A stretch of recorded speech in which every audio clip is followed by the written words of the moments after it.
भारत त्रिपाठी आप सबके बीच एक बार फिर से रियल कनेक्ट स्टूडियो में एक और खास वीडियो के साथ। और आज के इस वीडियो में हम बात करने जा रहे हैं मुस्लिम हित की बात करने वाली पार्टी AIMIM के पदाधिकारियों से। बात करेंगे इस वीडियो में क्या वास्तविक तौर पे क्या सिर्फ मुस्लिम हितार्थ बात करती है पार्टी या देश की भी बात रह के आती कहीं पर। हमारे बीच बात करने के लिए स्टूडियो में मौजूद हैं। सबसे पहले आप सभी मेहमानों का स्वागत करेंगे। परिचय की बात करें तो आप हैं आसिफ खान जी, जिला वरिष्ठ उपाध्यक्ष कन्नौज से। वसीम खान उपैसी जी, जिला प्रवक्ता हैं कन्नौज से। अकबर खान यूथ जिला अध्यक्ष हैं AIMIM से। और सादाब जाफरी जी जो कि तिरवा विधानसभा से यूथ विधानसभा अध्यक्ष है। आप सभी का बहुत बहुत स्वागत है चैनल में। बातचीत की शुरुआत वसीम जी आपसे करेंगे। AIMIM पार्टी, इसके क्या प्रमुख उद्देश्य हैं? सर, ये जो MIM पार्टी जो बनाई गई उसका मेन उद्देश्य ये था कि समाज के अंदर जितने भी दबे कुचले लोग, जो राजनीतिक लोगों ने अभी तक उनका शोषण किया है, तो उन दबे कुचले लोगों को ऊपर लाया जाए। उनको जो हर स्तर से, शिक्षा से, स्वास्थ्य से, रोजगार से, उनके स्तर को ऊपर लाया जाए और उन्हें जो है हर तरह के सुविधा को मुहैया कराया जाए। ये MIM का ये मेन उद्देश्य है। जी जी। आसिफ जी, क्या इससे सिर्फ मुस्लिम जुड़ सकते हैं, ऐसा भी कुछ? नहीं, ऐसा कुछ नहीं है। हमारी पार्टी जो है हैदराबाद तेलंगाना से शुरू हुई, आज हमारे पूरे भारत में इस वक्त देख रहे हैं आप, और इसमें हर समाज के लोग जुड़े हुए हैं। जो कि आप देख रहे होंगे कि हमारे असदुद्दीन ओवैसी साहब के लिए तमाम तरीके के लोग हमेशा निकल के आए हैं, क्योंकि उन्होंने हमेशा हर सब समाज की बात की है। जो भी दबा कुचला, जिसके साथ न्याय नहीं हो रहा है, जो वंचित समाज है, जो किसी भी वर्ग से हो सकता है, धर्म विशेष उन्होंने कभी आगे नहीं रखा। हाँ, ये जरूर कह सकते हैं कि वो जिस धर्म विशेष से आते हैं और वहाँ पर अगर कोई ऐसी बात निकल के आती है तो उसको वो, लेकिन ज्यादातर अभी देखा गया कि हाँ उनकी पार्टी से ये संदेश निकल के आता है कि मुस्लिम हित की बात आए सामने। जी जी। तो देखिए, हित तो सबका ही जुड़ा हुआ है इसमें।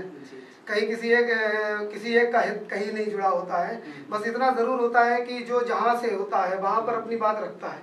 तो इसलिए उन पर इस तरीके के कोई इल्जाम कोई अगर लगा दे, ये सब एक इल्जाम मात्र है, ये कह सकते हैं आसानी से, ये सब इल्जाम मात्र है, वास्तविकता से अलग ये इल्जाम है। सादाब जी, आप तिरवा विधानसभा से हैं और युद्ध को देख रहे हैं। क्या लगता है युद्ध की का आकर्षण ओवैसी जी की पार्टी तक कितना है आपकी विधानसभा में? सर, ज़्यादातर तो युद्ध का जो आरक्षण आप बता रहे हो 100 के 100% है ओवैसी जी की तरफ से। और यहाँ तक कि ये मानना है कि जो समाज में जो बात चल रही है किसी प्रकार से चलती है कि वो सिर्फ मुस्लिम बच की बात करते हैं, ऐसा नहीं है। हैदराबाद के अंदर हमारे सदर साहब जो हैं हिंदू भाई के हित में बात करते हैं। ऐसा नहीं है कि उनकी पार्टी में सिर्फ मुस्लिम ही रह सकते हैं, बल्कि हमारे हिंदू भाई भी, काफ़ी हिंदू भाई साथ में हमारे दोस्त हैं काफ़ी, वो खुद लाइक करते हैं इस पार्टी। आपकी विधानसभा से भी लोग बराबर जुड़ते जा रहे हैं? बराबर जुड़ रहे हैं सर, हमारी विधानसभा से बराबर लोग हमारे टच में हैं। बहुत से हमारे दोस्त ऐसे हमारे पास फ़ोन करते हैं कि सर हम आना चाहते हैं, वेलकम, आपका स्वागत है, आ सकते हैं। ये पार्टी हर किसी वर्ग के लिए एक से नहीं है, बिल्कुल, ये हिंदुस्तान सबका है। अकबर जी, हम बात करें अगर चूंकि बात यहाँ पे ऐसी छेड़ दी हमने मुस्लिम हित की बात आ रही बार बार, ऐसे अगर हम बात करें तो आपने बताया कि ओवैसी जी की पार्टी में ऐसा कोई क्राइटेरिया नहीं है कि सिर्फ मुस्लिम जुड़े हैं या वो सभी जाति धर्म के लिए कार्य बराबर करते हैं। लेकिन कहीं ना कहीं से कभी समाजवादी पार्टी से खिंचाव निकल के आता है तो एक खिंचाताने की स्थिति आ जाती है कि मुस्लिम किधर जाए। कहाँ तक मानते हैं आप समाजवादी पार्टी क्या चाह रही है? असल बात, समाजवादी पार्टी को लगभग हम 32 साल से सभी मुसलमान एक तरफा वोट और सपोर्ट करते आए हैं। लेकिन समाजवादी पार्टी में एक ही विशेष वर्ग का विकास हुआ है।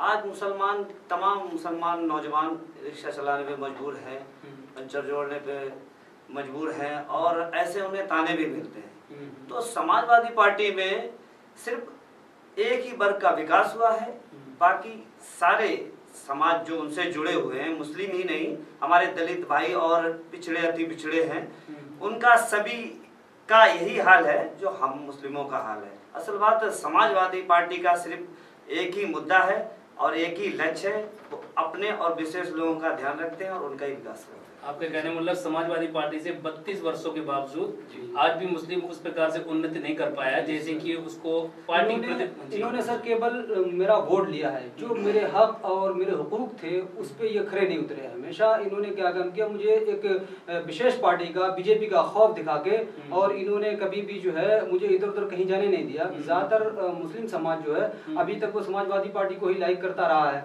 और वोट देता रहा है, लेकिन हुआ ये दरअसल इन्होंने जो मेरे हुकूक थे या मुझे जो चाहिए था वो नहीं दिया। इन्होंने मुझे बदुआ मजदूर बना के रखा है एक तरीके से। तो अब मजबूरी ये है कि आदमी बीम की तरफ क्यों जा रहा है, मजलिस की तरफ क्यों जा रहा है। उसका रीजन ये है कि 32 सालों में मुसलमान अपने आप को ठगा हुआ महसूस कर रहा है, क्योंकि उसे कहीं ना कहीं ये लगता है कि सिर्फ एक समाज का विकास हुआ है, बाकी हम लोग तो केवल जो है पीछे पीछे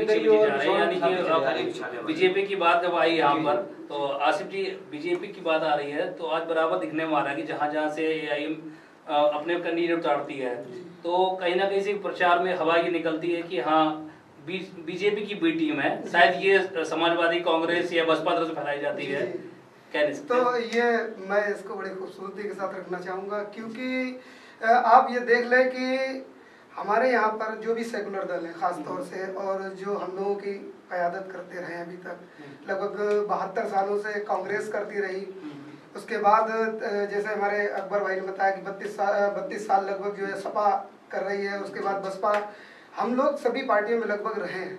लेकिन आज जब एक पार्टी निकल के आती है, असदुद्दीन ओवैसी साहब जिस पार्टी की नुमाइंदगी करते हैं, वो जब आती है मैदान में, तो ये सबसे ज़्यादा खलबली इन्हीं फर्जी लोगों में ज़्यादा नज़र आती है, क्योंकि वो अभी तक हम लोगों को सिर्फ एक, जैसे हमारे वसीम भाई ने बताया कि डर दिखाते रहे, हमारा डर को उन्होंने कैश किया और हमारे समाज को उन्होंने कुछ भी नहीं दिया। ये सच्चर कमेटी की रिपोर्ट कहती है, जो आप रंगनाथन रिपोर्ट है, सच्चर कमेटी की रिपोर्ट है, आप देख लें, उस पर खुलासा एकदम मिलता है कि अगर वाकई में इन दलों ने अगर विकास किया है, अगर इन दलों ने 72 सालों से, जैसे मुस्लिम अगर जुड़ा रहा कांग्रेस से, उसके बाद सपा से, बसपा से, और भी तमाम दीगर बहुत सी पार्टियां जो सेकुलर कहलाती हैं अपने आप को, क्योंकि हम सबसे ज़्यादा अगर सेकुलर अगर सच्चे हैं तो हम लोगों ने हमेशा इसको जो है आगे बढ़ाया है सेकुलरिटी को, क्योंकि हम हमेशा भारत में ऐसे रहना पसंद करते हैं कि हम लोग सभी के साथ खुश होके और सभी के साथ मिलकर, जैसे ये बीजेपी की जो आपने बताया कि जहाँ खड़े हो जाते हैं, तो उस पर मैं थोड़ा सा फाइन करना चाहूँगा इस बात को कि आप देखिए कि बसपा खड़ी होती है, सपा भी खड़ी होती है, कांग्रेस भी खड़ी होती है, और उसके भाजपा के एंगेज में, और चारों दल एक दूसरे से लड़ते हैं। उसमें में से बसपा कभी सपा का वोट काट लेती है, या सपा बसपा का वोट काट लेती है, या कांग्रेस सपा का वोट काट लेती है। तो तीनों दल किसी पर कोई किसी तरीके का इल्जाम नहीं लगाते हैं। ये एक राजनीतिक परिदृश्य है, ये एक राजनीति की एक जगह है जहाँ पर सभी को हक है लड़ने का। आज अगर ओवैसी साहब अगर आ जाते हैं इस मैदान में, अगर वो भी लड़ते हैं, अपने उन लोगों की लड़ाई लड़ते हैं जो वंचित हैं, जिनको न्याय नहीं मिला, अगर उनको न्याय दिलाने के लिए लड़ाई लड़ने आए हैं, तो फिर उन लोगों के पेट में क्यों दर्द? आज जो एजेंट कहते हैं और कहते हैं कि जहाँ पे MIM खड़ी होती है वहाँ पे बीजेपी को फायदा मिलता है, मैं पूछना चाहता हूँ कि अभी कुछ लोग कहते हैं बिहार में फायदा मिला। बिहार में क्या फायदा मिला है?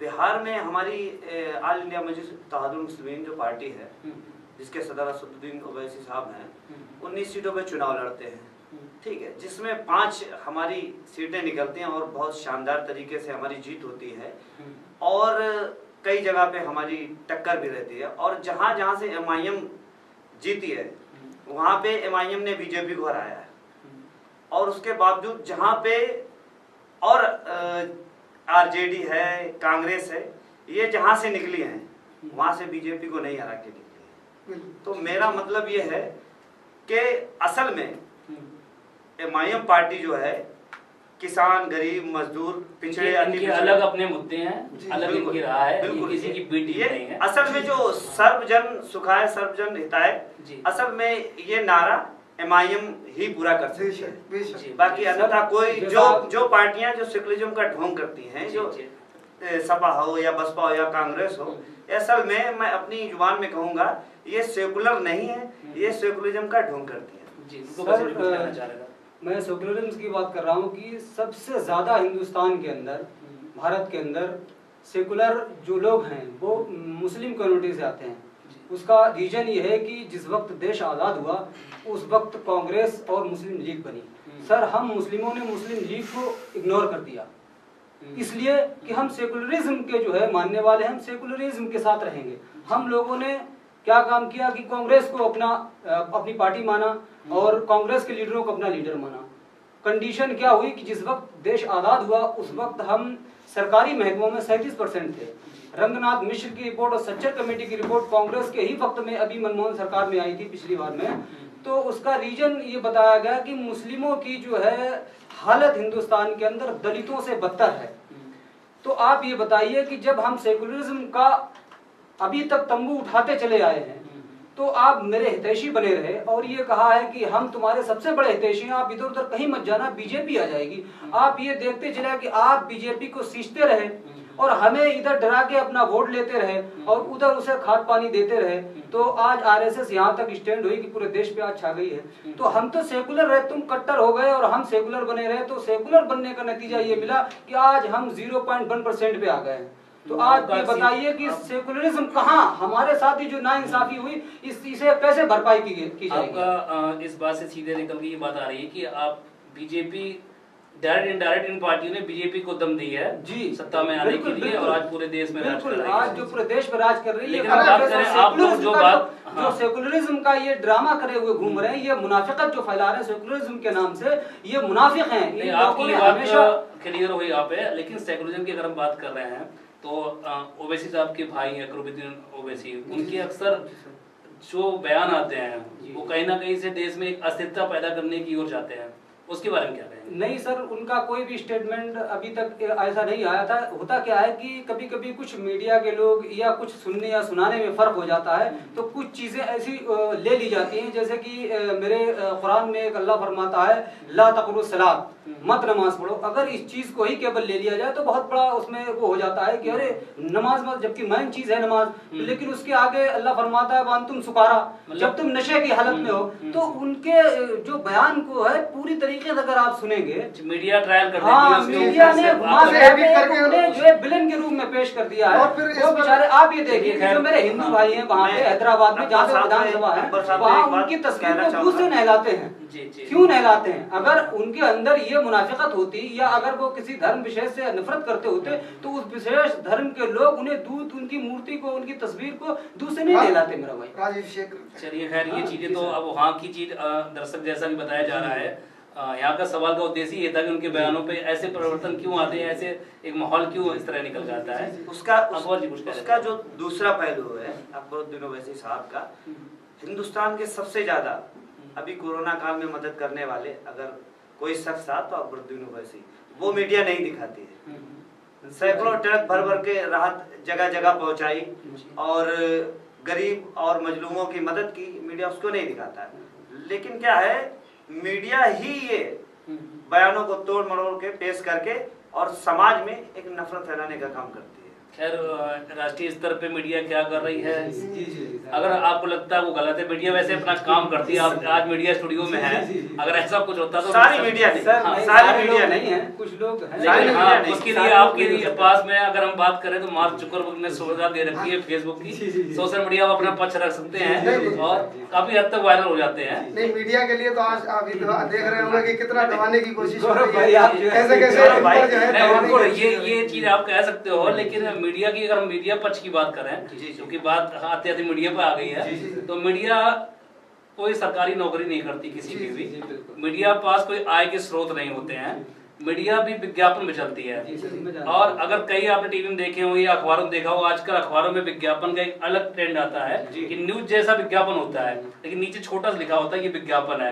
अब जो लोग उस लाइन पे ध्यान नहीं दे रहे वो पर विश्वास कर रहे हैं। कुछ चैनल वाले टीआरपी बढ़ाने के लिए कुछ न कुछ ज्यादा समाज में थोड़ा वही बात मैं कहना चाहता हूँ कि सारी मीडिया ऐसी नहीं है। आपने देखा कई चैनल, अभी एक चैनल भारत समाचार जो है ईमानदारी की बात रख रहा है और उसपे मुकदमे हो रहे हैं, उसके ईडी के छापे लग रहे हैं, बाकी इतने इतने बड़े चैनल हैं और जो सिर्फ नफरत फैलाने का काम कर रहे हैं। ऐसा कार्य अगर द्वेष बस हो रहा है या डराने धमकाने के लिए हो रहा है किसी भी सरकार की तरफ से, तो ये पूरी तरह गलत है। मीडिया की आवाज को आप नहीं दबा सकते हैं।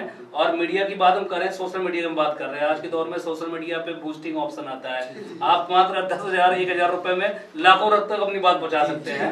अगर लगता है वो मीडिया बिकाऊ है तो कोई भी दल या कोई भी इस वीडियो के माध्यम से कहना भी चाहेंगे तो वो अपनी बात को सोशल मीडिया के थ्रू भी फैला सकता है। मुझे लगता है सोशल मीडिया हमारे लिए वरदान है, हम छोटे लोगों के लिए, जो हम अपनी बात कम से कम तो ऊपर के स्तर तक पहुंचा सकते हैं। एक बार को मान सकते हैं। वापस आते हैं एआईएम पार्टी की ओर।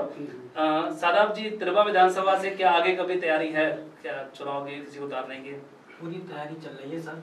तिरवा विधानसभा से 197 से पूरी तैयारी चल रही है और उम्मीद है पार्टी कोई ना कोई प्रत्याशी घोषित करेगी।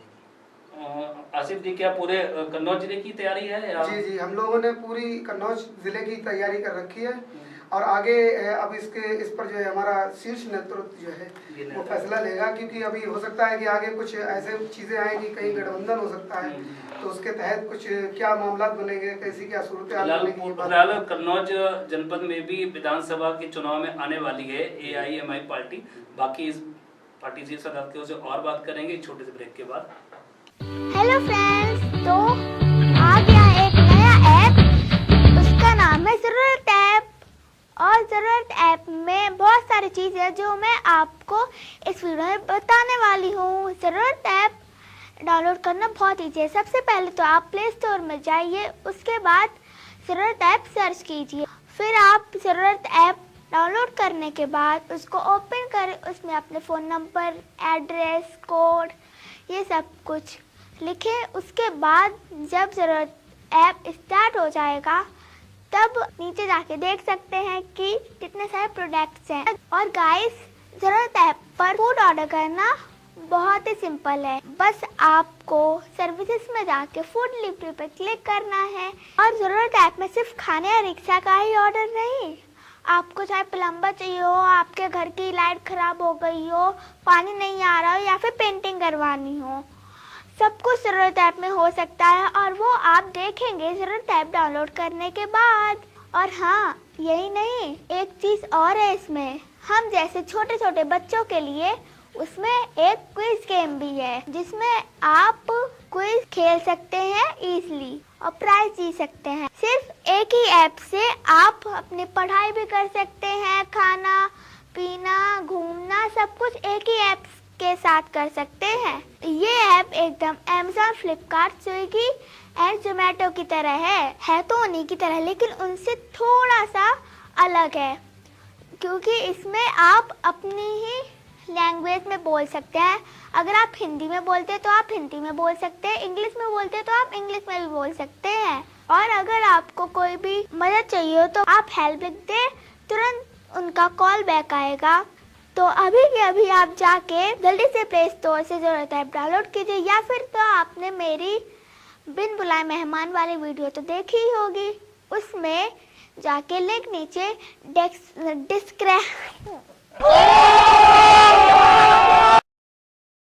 और आपने मेरी बिन बुलाए मेहमान वाली वीडियो तो देखी होगी, उसके लिंक में जाके आप ज़रूरत ऐप को डाउनलोड कर सकते हैं।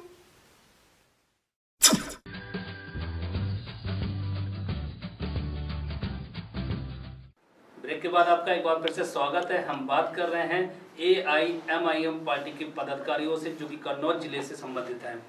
ब्रेक के बाद आपका एक बार फिर से स्वागत है।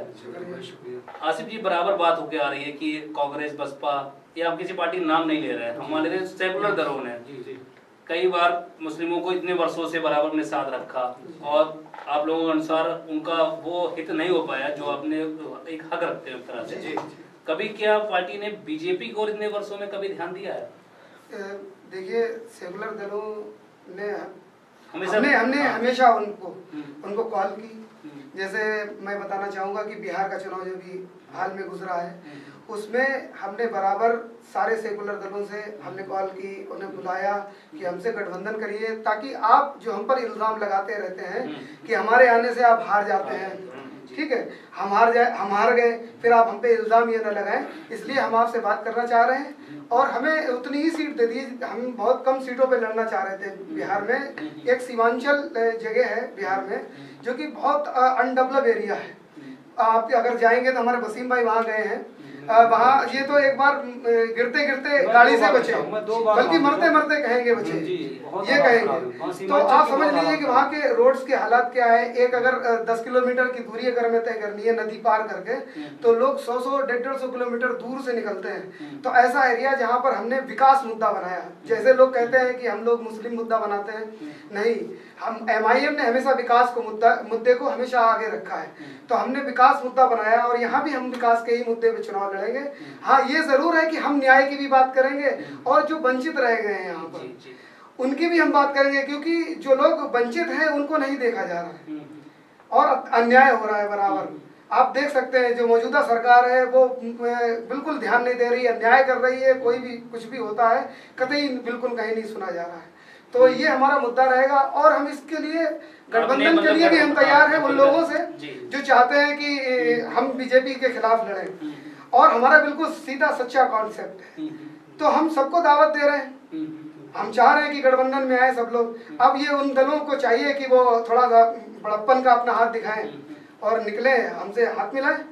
और यहाँ पर हम बिल्कुल मतलब आपका कहने का मतलब कि पार्टी ने बीजेपी को छोड़ के अन्य सारी पार्टियों ने बता दिया। पार्टियां सर, मैं आपको बताऊं, जैसा कि आसिफ भाई ने भी बताया सर, मैं आपकी बात को कर रहा हूं सर। जैसा कि आसिफ भाई ने बताया कि मैं सीमांचल गया था। सदर साहब देखिए, सबसे पहली हमारी पार्टी का जो मोटो है वो हम लोग चने की तरह सब कहीं बिखेरते नहीं हैं।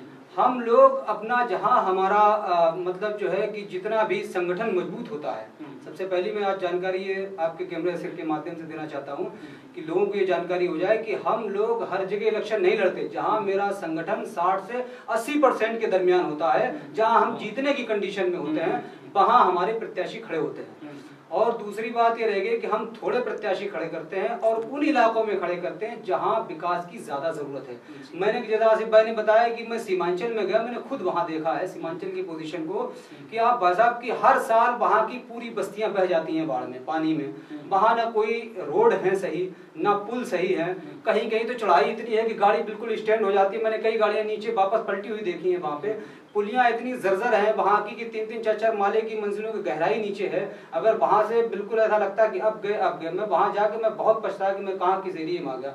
तो हमारे सदर हाजी बैरिस्टर असदुद्दीन ओवैसी साहब ने जो इलाका हिंदुस्तान का सबसे पसेबानिंदगान था उसे चूज किया, जो सीमांचल कहलाता है। सीमांचल के लोगों की इतनी बुरी जिंदगी है कि जैसे आदि मानव में लोग जिया करते थे उस तरह के वहाँ इंसान जो है जीता है जानवरों की जिंदगी। और बेचारे इतने परेशान हैं, इतने गरीब हैं, इतने बुरे हाल हैं उनके कि ना खाने को पानी, जैसा कि आपने देखा होगा लोग बेच देते हैं, बिहारियों को खरीद के लाते हैं, वहाँ 10,000 5,000 में देके 10 साल इधर ले आते हैं। तो इसी तरीके से लोग जो है वहाँ बेचारे जीवन यापन करते हैं। इन जगहों के लिए आपकी पार्टी ने विकास का मुद्दा सुना।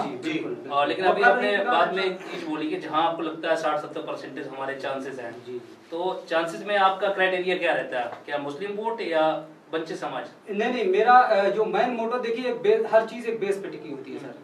जहां हमारे थोड़ा मुस्लिम, क्योंकि अभी अदरवाइज लोग हमें थोड़ा सा जैसे फेस किया गया है कि हमें दुश्मन विलन के रूप में पेश किया गया है। हालांकि ऐसा कुछ है नहीं। जब लोग हमारा विकास देखते हैं, हमारा काम देखते हैं, हमारी मेहनत देखते हैं, तो हमारी तरफ माइल होते हैं। ऐसा नहीं हमारी पार्टी में केवल मुस्लिम ही है, नॉन मुस्लिम दलित भाई हमारे तमाम सारे समाज के लोग हमारे साथ जुड़ रहे हैं धीरे धीरे और काफी अभी तक हैं। तो हम लोग विकास के मुद्दे को लेकर चलते हैं, लेकिन थोड़ा बेस तो कहीं ना कहीं रहता है। हाँ, ये मान सकते हैं आसानी से कि अपनी बात कहने के लिए आप एक रास्ता कुछ वो लेके चलते, ट्रेंड चल रहा है जाति या धर्म आदि, उसके बाद आप आने के बाद अपनी तरह से विकास की बात करते हैं। अकबर जी, ओसीबी जी लगातार सांसद हैं हैदराबाद से, भविष्य में उनकी क्या व्यक्तिगत क्या उनकी योजना है या क्या लक्ष्य है पार्टी के साथ साथ?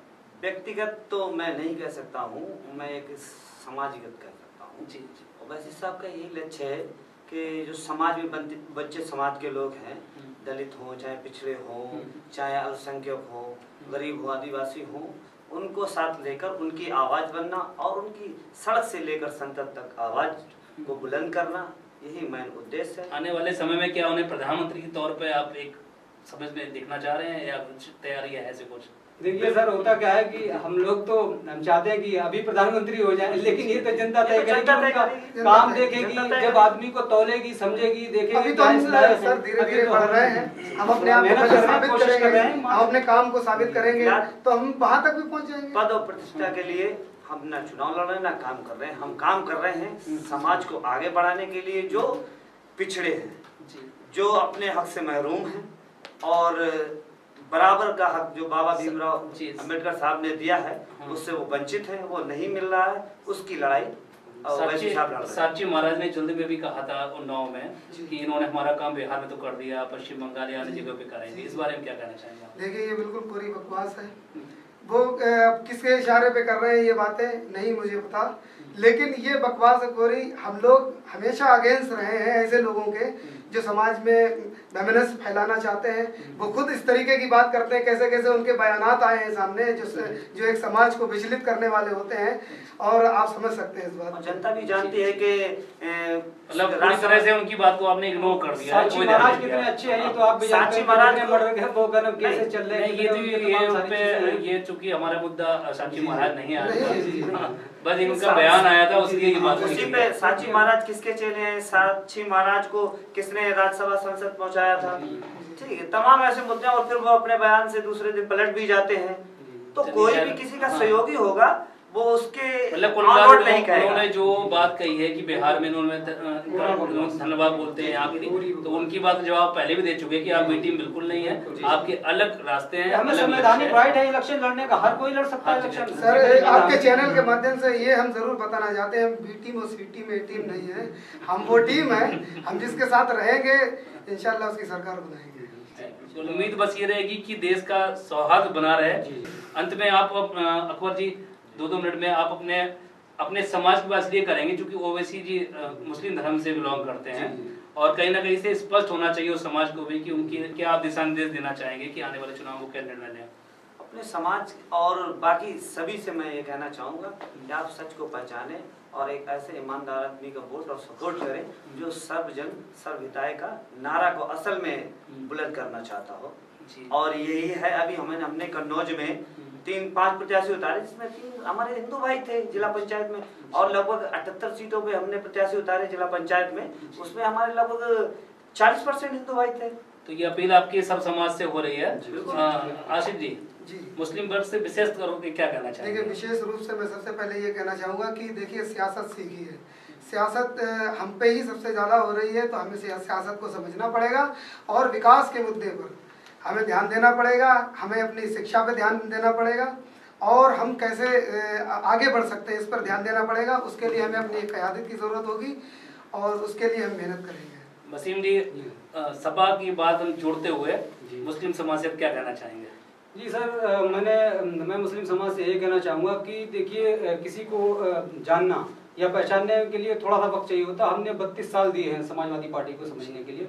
मुस्लिम समाज को ये चाहिए कि जो 32 साल में उन्होंने मेरा हक नहीं दिया, तो अब वो मुझे अब भी नहीं देना चाहते हैं, क्योंकि अभी भी हमारे सदर साहब ने या जो भी हमारे शौकत अली साहब है उन्होंने कहा कि ठीक है आप डिप्टी सीएम जो हम दर खुला हुआ है, मैं आपसे गठबंधन कर लूंगा, लेकिन कम से कम हम 25-20% लोग हमेशा आपको आंख बंद करके एक तरफा वोट करते आए हैं, तो उसका कुछ तो सिला 32 साल में मिलना चाहिए। तो कम से कम सीएम आप बने तो डिप्टी सीएम तो मुझे बनाना चाहिए भाई। जी बिल्कुल। तो अपने हक की बात कर रहे हैं, तो यही हम मुस्लिम समाज से कहना चाहते हैं कि उन लोगों को भी ये सोचना चाहिए कि 32 साल तक हम ये करते चले आए, 72 साल से हम और सेकुलरिज्म का झंडा उठाए चले आए, तो अब कम से कम सोचने की बात है कि अब इतने सालों तक हम जब वंचित रहे, हालात हमारे ये आए, तो कम से कम थोड़ा अपने आप को भी उठाओ। और एक बात कहना चाहूँगा कि जैसे अभी कुछ हमारे असीम बकार साहब ने जो एक मुद्दा रखा कि हमें कम से कम जो है डिप्टी सीएम चाहिए, तो ये मैं उन सभी लोगों से कहना चाहूँगा कि किसे अपनी तरक्की के लिए ख्वाब नहीं देखने पड़ते हैं। हम संवैधानिक रूप से इस देश के नागरिक हैं और हर किसी को हक है यहाँ पर अपने लिए तरक्की सोचने का। तो ये उसी क्रम में एक हिस्सा था कि बस असीम बकार साहब ने एक हमारे समाज से अगर एक डिप्टी सीएम की ख्वाहिश की है, तो मैं ये बात जो है कहना चाहूँगा कि हमारा हक है। जी बिल्कुल। सादाब जी, आपका संदेश? सर, मैं आपके चैनल के माध्यम से यही कहना चाहूँगा मुस्लिम समाज के लोगों से, अभी तक जो हम इनकी गुलामी करते चले आए हैं, अब जागो। यहाँ पे वक्त आ चुका है अपने हक को मांगो, पहचानो अपने, और हम जो संविधान की बात करें हम उसके साथ में हैं, जो संविधान के तहत चले हम उसके साथ में हैं। हमारे जो डॉक्टर बाबा साहब डॉक्टर भीमराव अम्बेडकर ने जो सपना जिस प्रकार से देखा था वो हम जब तक दुनिया कायम रहे तब तक हम उसको पूरा करते रहे। और ये मुल्क हमारा एक ऐसा मुल्क है जहाँ पे गंगा जमुनी तहजीब है, यही हम समाज से कहना जी चाहिए। बिल्कुल। आने वाला समय विधानसभा चुनाव अगले वर्ष आने वाला है। उम्मीद रखेंगे हर वर्ष की तरह उत्तर प्रदेश में छिटपुट घटनाओं के बीच ये शांतिपूर्ण संपन्न हो, बंगाल जैसी स्थिति यहाँ देखने को ना मिले किसी भी रूप में। हमारा उत्तर प्रदेश कोई भी सरकार आए उत्तर प्रदेश होना चाहिए, अच्छा प्रदेश होना चाहिए। इसी उम्मीद के साथ आप सबका बहुत बहुत धन्यवाद। आपकी पार्टी आगे बढ़े। अगर आपको ये जानकारी पसंद आई हो तो वीडियो को लाइक करें, शेयर करें एंड चैनल को सब्सक्राइब जरूर कर दें ताकि कम से कम समय में आपको बगैर किसी बकवास के खास खबर मिलती रहे।